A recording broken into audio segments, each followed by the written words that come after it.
Hey everybody, I'm here today to do a little product review on the Phenyx Pro PDP-M in-ear monitor system. I was sent this system to test it and see how it is.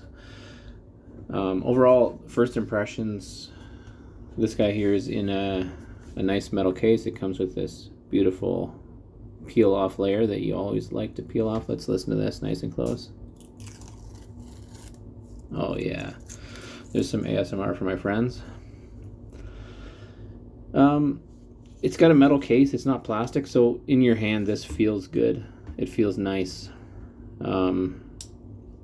Nice click of the knob. You can change your channels to select different channels if you want. It's got a battery reader, a battery bar, so you can see what you're at for battery. Basically, it's just going to be green or red. It's a USB-C charger and it's a permanent battery in here. You can't take a battery out and replace it. Personally, I think that's a little bit of a tricky spot, because if you're in a situation where this doesn't get charged fully and you're at your gig, you're basically screwed if this goes out, unless you have a portable charger pack you can maybe plug in. And I don't actually know if this works while it's charging. It probably does, but the same thing for the sending unit. It has a USB-C charging. So if this is dead, it also doesn't work. As soon as you put this on, though, you can see that it paired to turn the blue light on here for us. So like they come out of the package set up working. I guess obviously if you change the settings, change the channel on this, you're gonna lose your channel, but if you come back to B on this one, it will pair up again, or at least it should. Oh, I went to D, that's why. There we go. See, if you go to the right channel, it pairs up easily. So as far as the connectability, they work very well. This comes with a 1/4-inch adapter to XLR. So if you only have a 1/4-inch output on your board you want to use for your monitors, then you can plug that in. Or you can plug it into an XLR output that's going to send your signal to your monitors.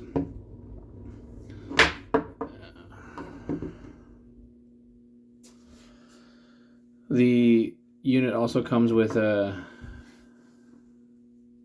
XLR to 1/8 inch.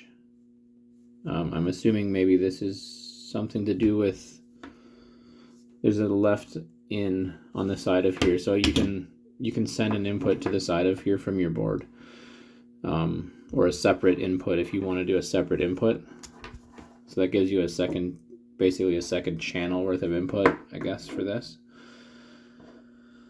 The in-ear monitors that it comes with definitely leave something to be desired. There is no hard moldable like earpiece to go over your ear. It's just a soft line. So they're basically just a set of, it seems like, cheap airplane headphones.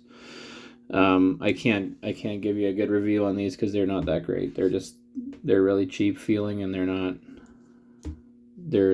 don't sound too bad, I guess, if you put it that way, but they're not an in-ear monitor, or else it would have a hard metal piece in here you could form around the back of your ear and it would help them stay in. So I think, if anything, this could be one of the weak points for sure. If you have your own in-ears, get a set of Shure or something like that, you'll be totally fine using them with this. It's all generic plugs. So there's a nice little bell clip on the back. All in all, if you want to have a in-ear monitor setup, if you're a solo artist, this is perfect for you. I think this PDP-M is more geared towards solo artists rather than a band setup. If you want to get a band setup, you'd have to get one of the bigger systems that they have, so you can put multiples on. You can, if you can see this, you can send multiple head units from one transmitter. So you just have to set them all to the same channel and they will all connect. I don't know if there's a limit to this. It probably doesn't have a limit. So if you wanted to just buy this system, you could buy one for each member in your band, hook up one of these, and then send it to everyone in the band, or you could hook up one to each channel that you want to send for monitors, and you could send them to multiples as it shows in this image here. So it would be an option for a band if you had wanted a simple setup that's just plug and play. All in all, pretty decent little setup. I will say that the first time I used this with my band, I didn't charge it first. I just pulled it out of the box, and it only lasted about half the practice and it died. So make sure you have it charged. It says they're up to 7 hours of continuous life, which is really impressive if that's true. So maybe the fact that it's a USB-C charge, like permanent battery, is not a big deal. But I think two things that I would say weak points: the headphones that it comes with, and the fact that you can't change the batteries in it. It's a little scary to me. It's got a clear sound though. It's good in general. Another cool thing that it does come with is this USB-C charger cable. It's a Y cable split with two ends on it, from the one regular USB end to the two USB-C. So you can plug this into a USB charger and charge both of these units at the same time, which is kind of neat. Anyway, thanks for watching.